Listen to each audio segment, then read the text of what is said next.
إن هذا القرآن يهدي للتي هي أقوم.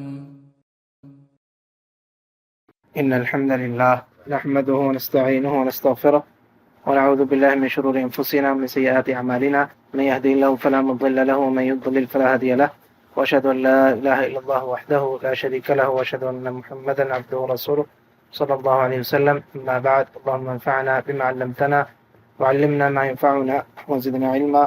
رب اشرح لي صدري ويسر لي أمري واحلل عقدة من لساني يفقهوا قولي. سبحانك لا علم لنا إلا ما علمتنا إنك أنت العليم الحكيم. أما بعد، گزشتہ دروس میں ہم سورۃ البقرہ اس کی آیت نمبر 41 پڑھ چکے. اس کے بعد آیت نمبر 42 میں اللہ تعالیٰ فرماتے ہیں وَلَا تَلْبِسُوا الْحَقَّ بِالْبَاطِلِ وَتَكْتُمُوا الْحَقَّ وَأَنْتُمْ تَعْلَمُونَ، اور تم حق کو باطل کے ساتھ خلط ملط مت کرو اور حق کو نہ چھپاؤ. وَأَنْتُمْ تَعْلَمُونَ، جبکہ تم جانتے ہو. جیسا کہ ہمارے دروس کا پیٹرن ہے کہ ابتدا میں ہم ہر آیت کے حوالے سے اس کی ربط کا ذکر کرتے ہیں پچھلی آیات کے ساتھ. آپ کو شاید یاد ہوگا کہ آیت نمبر 40 سے جو سلسلہ کرام شروع ہوا ہے سورۃ البقرہ میں، وہ بنی اسرائیل کے حوالے سے گفتگو کی ابتدا ہوئی ہے. یا بنی اسرائیل اذکروا نعمتی التی انعمت علیکم. تو یہ پہلی بات، اس کا جو ربط ہے پچھلی آیات کے حوالے سے، وہ یہ ہے کہ یہ اسی سلسلہ کلام کو جاری رکھا گیا ہے جو بنی اسرائیل کے ساتھ گفتگو کی گئی ہے، اسی کی کڑی ہے. دوسری بات، اس میں بنی اسرائیل کے جو کرتوت تھے، جو کچھ وہ کیا کرتے، جو ان کی غلطیاں تھیں، ان سب کا تذکرہ کیا گیا ہے. اور بنیادی طور پر یہ اس لیے تذکرہ کیا گیا ہے، ایک تو اس کا مقصد یہ ہے کہ بنی اسرائیل اور یہود ان کو تنبیہ کی جائے کہ جو وہ غلطیاں کر رہے ہیں ان سے وہ باز آ جائیں اور نبی کریم صلی اللہ علیہ وسلم پر ایمان لائیں. دوسرا یہ کہ مسلمانوں کو، مجھے اور آپ کو یہ تنبیہ کی گئی ہے کہ ہم ان کی غلطیاں ان کو نہ دہرائیں. ایک تو یہ ربط ہے، سلسلہ کلام ہے. دوسرا، آپ نوٹ کیجئے کہ اس سے پہلے جو آیت کریمہ ہے، آیت نمبر 41، آیت نمبر 41، اس کے اختتام پر کیا ہے؟ وَلَا تَشْتَرُوا بِآيَاتِي ثَمَنًا قَلِيلًا. یہ ہم نے پڑھا تھا پچھلی آیت میں کہ میری آیات کے بدلے میں تھوڑا ثمن قلیل، تھوڑا معاوضہ حاصل نہ کرو، اور اس کے معاوضے میں میری آیات کو مت بیچو.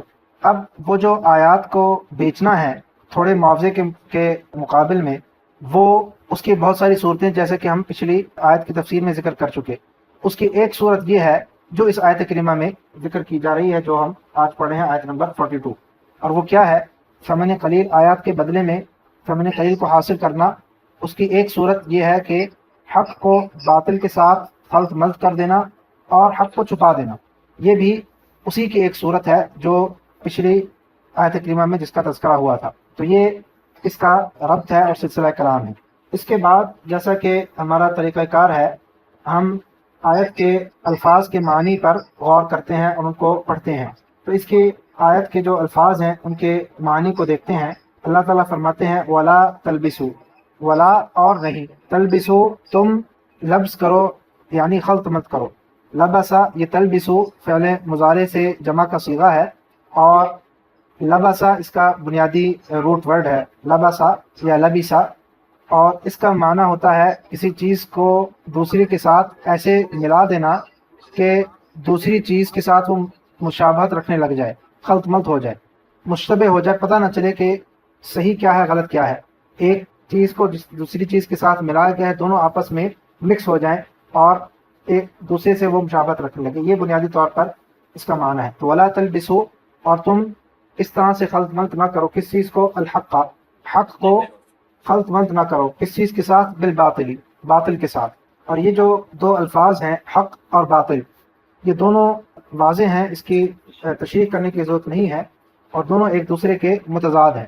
حق، اردو میں بھی ہم یہی لفظ استعمال کرتے ہیں. حق، جو چیز درست ہو، صحیح ہو، اس کو حق کہا جاتا ہے، اور جو چیز غلط ہو اس کو باطل کہا جاتا ہے. باطل جو لفظ ہے اس کے معنی میں یہ بھی شامل ہے لفظ باطل کہ وہ چیز کہ جو دوسرے کو زائل کر دے، ختم کر دینے والی چیز کو باطل بھی کہا جاتا ہے.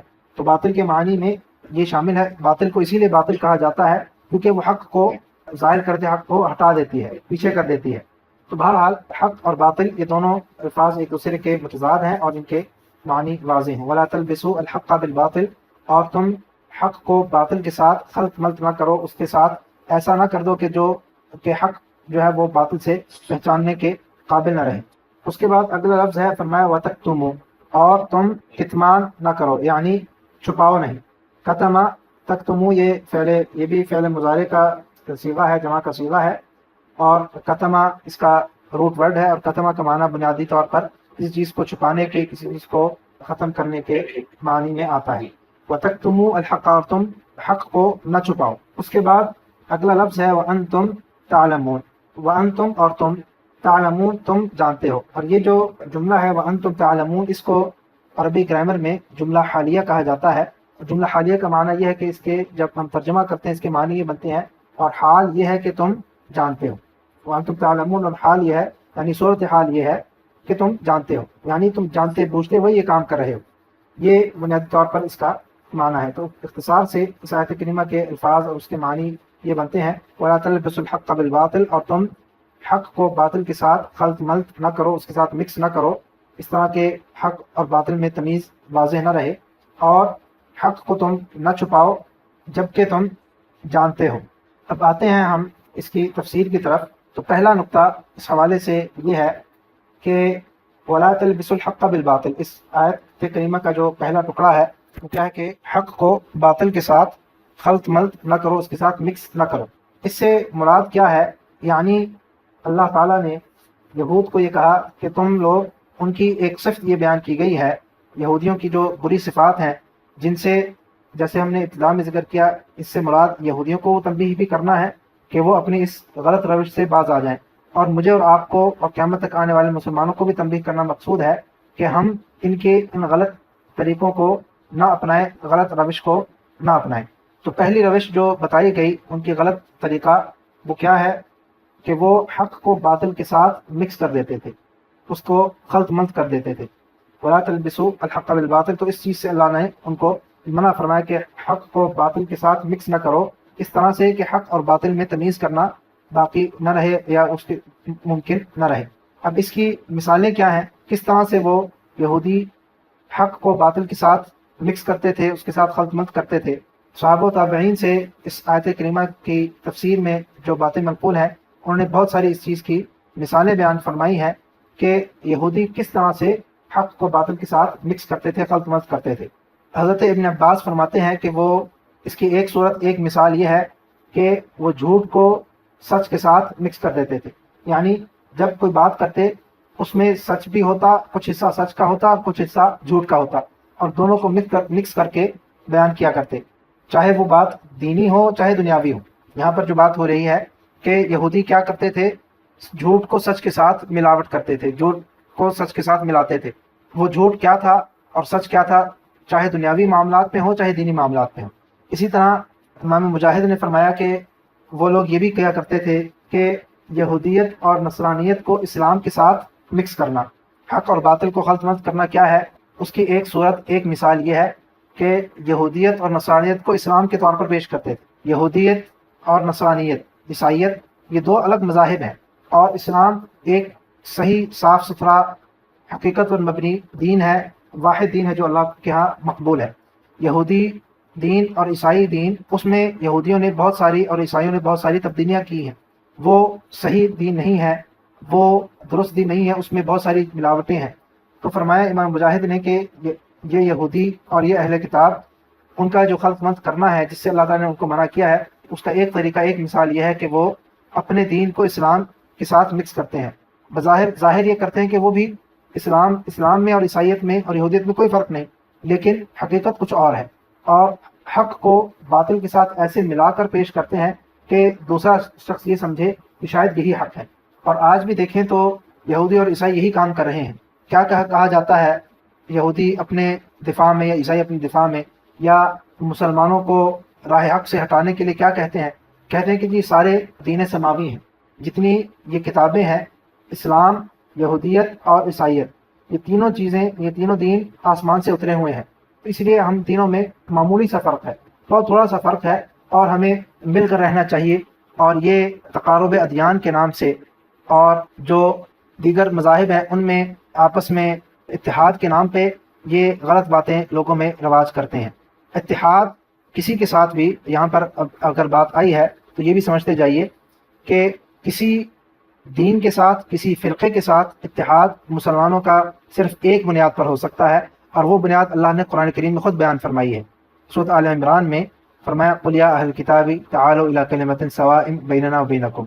اللہ تعالیٰ نے نبی کریم صلی اللہ علیہ وسلم کو حکم دیا کہ آپ کہہ دیجئے اے اہل کتاب آ جاؤ ایک کلمے کے اوپر جو ہمارے اور تمہارے درمیان برابر ہے، وہ قدر مشترک ہے، وہ کامن گراؤنڈ ہے جس پر ہم سب اکٹھے ہو سکتے ہیں، یہودی بھی، عیسائی بھی، مسلمان بھی، اور تمام ادیان بھی۔ اور یہ صرف ادیان کا معاملہ نہیں ہے، یہ جتنے مسلمانوں میں فرقے بنے ہوئے ہیں ان کا بھی معاملہ یہ ہے۔ اللہ تعالیٰ نے ایک اصول بیان کر دیا کہ اتحاد کا اصول کیا ہے۔ اگر سب کے ساتھ مل کر رہنا ہے، اکٹھے ہونا ہے، فرقہ واریت سے بچنا ہے اور اتحاد اور اتفاق کی زندگی گزارنی ہے، اس کا اصول ایک ہی اصول ہے۔ فرمایا وہ کیا ہے، وہ کلمہ سوا کیا ہے، وہ کون سا کلمہ ہے؟ اللہ نعبد الا اللہ ولا نشرک بہ شیئا، کہ ہم اللہ کے سوا کسی کی عبادت نہیں کریں گے اور اس کے ساتھ کسی کو شریک نہیں کریں گے۔ یہ وہ بنیاد ہے جس پہ سب اکٹھے ہو سکتے ہیں۔ تو بات ہم یہ کر رہے تھے کہ یہودی اور عیسائی وہ حق اور باطل کو خلط ملط کس طرح کرتے ہیں۔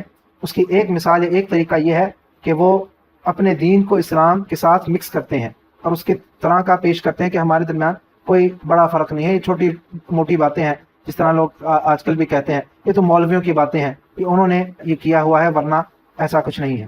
اسی طرح ایک اور طریقہ ان کا خلط ملط کرنے کا کیا تھا، یہودیوں اور عیسائیوں کا اور اہل کتاب کا، کہ تورات میں کچھ چیزیں وہ ہیں جو اللہ کی نازل کردہ ہیں۔ تورات و انجیل میں اللہ نے جو نازل کردہ ہیں وہ آج بھی ویسے کی ویسی ہیں جس طرح نے نازل کیا ہے، اس میں کوئی رد و بدل نہیں ہوا۔ اور بعض چیزیں ایسی ہیں جس میں انہوں نے رد و بدل کیا، تو ان دونوں چیزوں کو انہوں نے آپس میں مکس کر دیا۔ جو انہوں نے خود لکھا، جو خود اس میں اضافے کیے، جو اس میں خود رد و بدل کیا، اس کو اور جو اللہ کی اصل نازل کردہ کتاب تھی اس کو آپس میں مکس کر دیا۔ تو یہ بھی ان کا حق کو باطل کے ساتھ مکس کرنے کا ایک طریقہ اور ایک مثال تھی۔ اسی طرح ایک اور مثال اس کی یہ بیان کی گئی ہے کہ وہ حق اور باطل کو مکس انہوں نے کیا کیا کہ پچھلی کتابوں میں، تورات و انجیل میں جو نبی کریم صلی اللہ علیہ وسلم کی صفات بیان ہوئی ہیں ان کو انہوں نے اس میں تبدیلی کی۔ جب نبی کریم صلی اللہ علیہ وسلم مبعوث ہوئے اور حسد کی بنا پہ انہوں نے نبی کریم صلی اللہ علیہ وسلم پر ایمان لانے سے انکار کیا، تو اب ان کی جو نشانیاں، جیسا کہ اللہ نے قرآن کریم میں بھی بیان فرمایا ہے کہ ان کی نشانیاں نبی کریم صلی اللہ علیہ وسلم کی وہ تورات و انجیل میں موجود ہیں، واضح طور پر موجود ہیں، تو اس کو انہوں نے کیا کیا، اس کو بدل دیا۔ تو یہ بھی حق اور باطل کو خلط ملط کرنا ہے، تاکہ مقصد ان کا کیا تھا کہ کوئی شخص ان کتابوں کو پڑھنے والا وہ نبی کریم صلی اللہ علیہ وسلم پر ایمان نہ لائے۔ جب وہ خلط ملط کر دیں گے، نبی کریم صلی اللہ علیہ وسلم کی صفات کو وہاں سے ہٹا دیں گے یا اس میں رد و بدل کر دیں گے، اور واضح نہیں ہوگا کہ یہ جو تذکرہ آیا ہے تورات و انجیل میں جس نبی کا، وہ کون سا نبی ہے، تو پھر ان پر ایمان کون لائے گا۔ تو یہ ان کا ایک طریقہ تھا حق کو باطل کے ساتھ مکس کرنے کا اور خلط ملط کرنے کا۔ اسی طرح ایک اور مثال اور ایک اور کام جو وہ کرتے ہیں وہ کیا ہے، فرمایا کہ امانت کو خیانت کے ساتھ مکس کرنا۔ جہاں پر بھی ان کو کسی چیز پر امین بنایا جائے، کوئی امانت ان کو دی جائے، اس میں وہ خیانت کرتے ہیں۔ تو یہ بھی حق اور باطل کو مکس کرنا ہے اور خلط ملط کرنا ہے۔ اور وہ جو امانت ان کو دی گئی ہے، یہ دنیاوی امانتیں بھی ہو سکتی ہیں، دینی امانت بھی ہو سکتی ہے، لیکن دینی امانت بھی اس میں بدرجہ اولا شامل ہے۔ اور دینی امانت ان کو کیا دی گئی تھی، وہی تورات و انجیل دی گئی تھی، اس میں بھی انہوں نے رد و بدل کیا اور حق کو باطل کے ساتھ مکس کر دیا اور خلط ملط کیا۔ اسی طرح ایک اور طریقہ یا ایک اور بات جس جو وہ حق کو باطل کے ساتھ خلط ملط کرتے ہیں، بعض علماء نے یہ بیان کی ہے کہ وہ اس سے مراد یہود کے منافقین ہیں۔ یہود کے منافقین ہیں۔ منافقین کون ہیں؟ کہ جو ظاہری طور پر اسلام انہوں نے قبول کیا لیکن باطنی طور پر وہ یہودی ہی رہے، اپنے ہی دین پر رہے۔ تو اس طرح انہوں نے حق کو باطل کے ساتھ خلط ملط کیا کہ لوگوں کو یہ ظاہر کیا کہ وہ مسلمان ہیں، اور اندر سے وہ کیا تھے، وہ یہودی تھے، وہ اپنے ہی دین پر تھے، عیسائی تھے، اور اس کے ذریعے انہوں نے مسلمانوں میں بہت زیادہ فساد برپا کیا۔ اور اس کی ایک بہترین مثال اگرچہ اس آیت کریمہ کے نزول کے بعد کا وہ واقعہ ہے، لیکن سمجھنے کے لیے ذکر کیا جا سکتا ہے۔ بہترین مثال اس کی عبداللہ بن سبا یہودی ہے۔ عبداللہ بن سبا وہ شخص تھا کہ جس نے بظاہر اسلام قبول کیا، ظاہری طور پر وہ مسلمان تھا، لیکن اس نے مسلمانوں میں فرقہ واریت کا بیج بویا اور بے شمار مسلمانوں میں فرقہ واریت اور فتنوں کو اس نے رواج دیا، اس نے اس کو شروع کیا، اور اسی کی وجہ سے آج تک بھی مسلمان جو ہے وہ اس کے شرارتوں کی وجہ سے، اس کے فساد کی وجہ سے، اس کے فتنے کی وجہ سے آج بھی مسلمان اس کا خمیازہ بھگت رہے ہیں۔ اور بنیادی طور پر اس نے عبداللہ بن سبا یہودی نے، بلکہ یہ کہہ لیجئے کہ جتنے بھی فرقے ہیں تقریباً کم و بیش ان کی بنیاد کہیں نہ کہیں کسی نہ کسی طریقے سے وہ یہودیوں سے جا کر ملتی ہے، کیونکہ جیسا کہ نبی کریم صلی اللہ علیہ وسلم نے فرمایا تھا کہ یہودی 71 فرقوں میں بٹے، عیسائی 72 فرقوں میں بٹے، اور مسلمان جو ہے وہ 73 فرقوں میں بٹیں گے۔ تو وہ فرقے کہاں سے ان کی ابتدا ہوئی؟ وہ ابتدا انہی سے، یہودیوں ہی سے ہوئی۔ انہوں ہی نے جس طرح ان کے اندر فرقے تھے، مسلمانوں میں فرقوں کی بنیاد ڈالی۔ اور عبداللہ بن سبا نے بنیادی طور پر شیعہ فرقہ اور خوارج کا فرقہ، یہ دو سب سے پہلے فرقے مسلمانوں میں بنے، ان کی بنیاد رکھنے والا یہی عبداللہ بن سبا تھا۔ تو یہ بھی منافقین کی، یہودیوں کی حق کو باطل کے ساتھ مکس کرنے کی ایک صورت اور ایک شکل تھی کہ وہ ان میں سے بعض نے اسلام کو قبول کیا اور بظاہر، اور اندر سے وہ یہودی ہی تھے، اور اس طرح سے مسلمانوں میں غلط افکار اور ان کے درمیان انتشار اور وسوسے اور اس طرح کی غلط باتیں ڈالیں کہ جس سے حق اور باطل جو ہے وہ اس کی تمیز نہ ہو سکے۔ اسی طرح ایک اور مثال اس کی یہ بھی ہے کہ وہ نبی کریم صلی اللہ علیہ وسلم کی صفات کو دجال کی صفات کے ساتھ مکس کرتے ہیں، خلط ملط کرتے ہیں۔ کس طرح سے خلط ملط کرتے ہیں؟ یعنی ان کی کتابوں میں جو نبی کریم صلی اللہ علیہ وسلم کی صفات آئی تھی کہ جو ایک آخری نبی آئے گا اور وہ اس کی یہ صفات ہوں گی، اس کی فلاں فلاں چیزیں ہوں گی، وہ یہ کام کرے گا آنے کے بعد، تو انہوں نے ان چیزوں کو تبدیل کر کے اس میں وہ چیزیں ڈال دیں جو حقیقت میں دجال کی تھی۔ اور آج بھی یہودیوں کی کتابوں میں یہ چیزیں موجود ہیں کہ وہ جس مسیح موعود کی جس کا وہ انتظار کرتے ہیں، وہ کہتے ہیں کہ جس نبی کا ہم سے وعدہ کیا گیا تھا وہ محمد صلی اللہ علیہ وسلم نہیں تھے، وہ ابھی آئے گا۔ تو وہ کون آئے گا؟ اس کی جتنی صفات ہیں جو آج بھی یہودیوں کی کتابوں میں موجود ہیں، وہ وہی صفات ہیں جو نبی کریم صلی اللہ علیہ وسلم نے اپنی احادیث میں دجال کے بارے میں بیان کی ہیں۔ تو یہ بھی ان کا، یہودیوں کا حق کو باطل کے ساتھ خلط ملط کرنے کا ایک طریقہ اور ایک اس کی مثال ہے کہ انہوں نے نبی کریم صلی اللہ علیہ وسلم کی صفت کو بدل کے اس کی جگہ پہ دجال کی صفات کو ڈال دیا، اور یہ کہا کہ جس نبی کا وعدہ کیا گیا تھا یا جس مسیح موعود کا ہم سے وعدہ کیا گیا تھا وہ تو وہ ہے جو ابھی آنا ہے، وہ محمد صلی اللہ علیہ وسلم نعوذ باللہ نہیں تھے۔ تو یہ چند مثالیں تھیں، جیسے میں نے ابتدا میں بھی کہا کہ اس سے یہ مراد نہیں کہ صرف یہی وہ کام کرتے تھے۔ اللہ تعالیٰ نے جو قرآن کریم میں جو بات کہی ہے کہ وہ حق کو باطل کے ساتھ مکس کرتے تھے ہر لحاظ سے، یہ چند مثالیں ہیں جو ہم نے بیان کی ہیں اور مفسرین نے بیان کی ہیں۔ انشاءاللہ یہیں سے اگلے درس میں بات کو آگے بڑھائیں گے۔ وآخر دعوانا الحمد للہ رب العالمین۔